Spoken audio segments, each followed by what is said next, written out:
Oh, for some reason, my computer just stopped with me, a funny expression on my face. So I saved that as part one, and now we're going to start this page again. It's going to be part two of this book.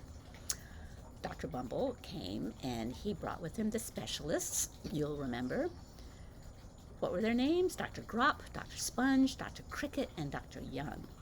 Then the specialists went to work on Camilla. They squeezed and jabbed, they tapped and tested. It was very uncomfortable.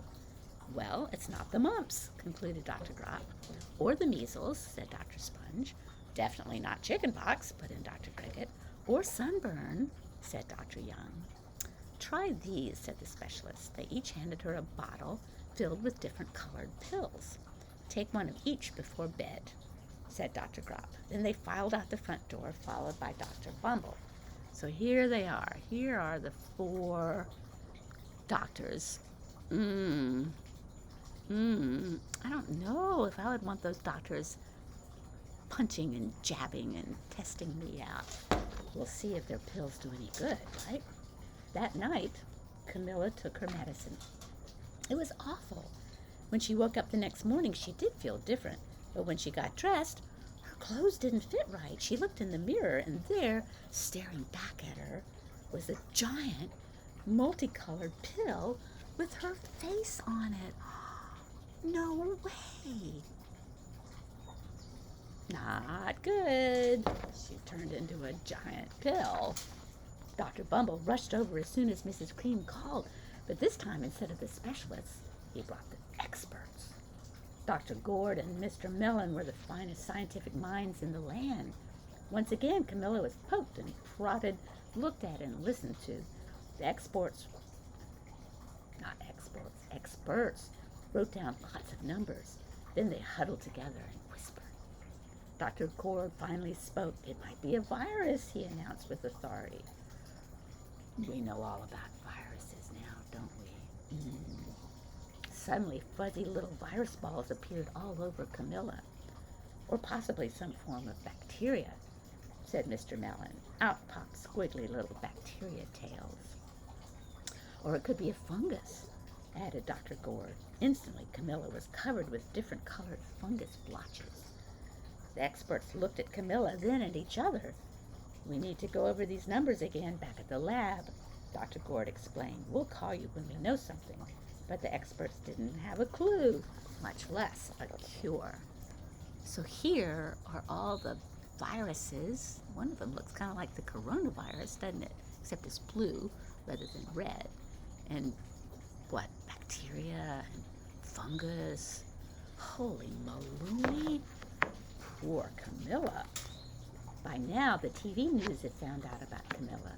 Reporters from every channel were outside her house telling the story of the bizarre case of the incredible changing kid. Soon a huge crowd was camped out on the front lawn. Look, it's so huge that it takes 2 pages for us to look at it. Oh no, there's the newscaster. Look, full color tattoos, it says. Whoa, there's her front door. The whole family is involved. Ugh. Oh, look at what she looks like now. This is Camilla. Oh my gosh. Poor Camilla. And there's the TV newscaster. Whew. All right. The Creams were swamped with all kinds of remedies from psychologists, allergists, herbalists, nutritionists, psychics, an old medicine man and guru, and even a veterinarian. Each so-called cure only added to poor Camilla's strange appearance until it was hard to even recognize her, like we just saw right now, right? She sprouted roots and berries and crystals and feathers and a long furry tail, but nothing worked. One day, a woman who called herself an environmental therapist claimed she could cure Camilla. Close your eyes, she said. Breathe deeply and become one with your room. I wish you hadn't said that, Camilla groaned. Slowly she started to melt into the walls of her room. Her bed became her mouth. Her nose was a dresser, and her 2 paintings were her eyes. The therapist screamed and ran from the house. "What are we going to do?" cried Mrs. Cream. "It just keeps getting worse and worse." She began to sob. So here, Camilla is, look, you can see the two paintings becoming her eyes. There's one of her eyes, and her nose, and her mouth. Here, oh golly. Oh, I see the mouth now. See, the bed is becoming her mouth.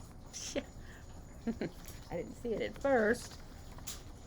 At that moment, Mr. Cream heard a quiet little knock at the front door.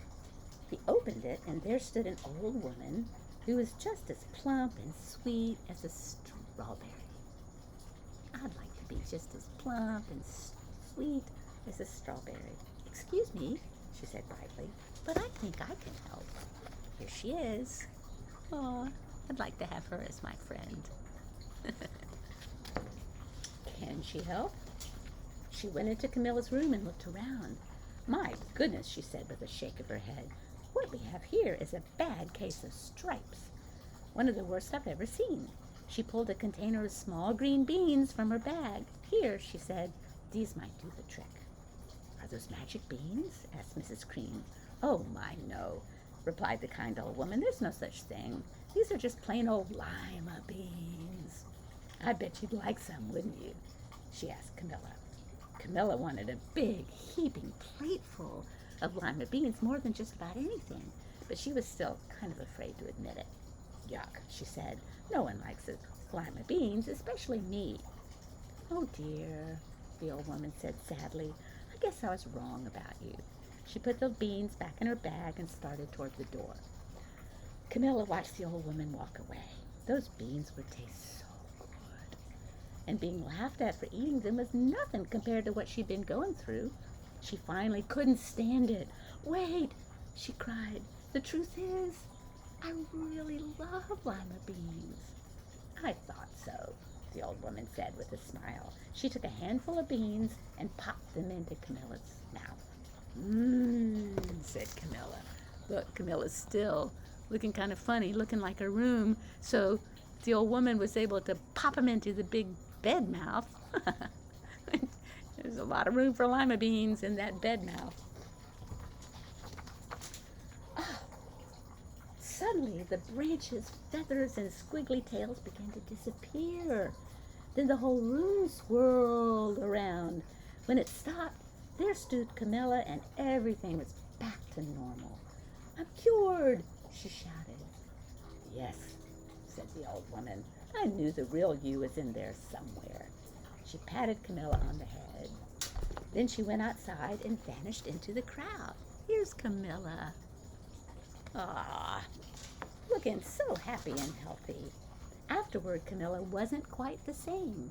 Some of the kids at school said she was weird, but she didn't care a bit.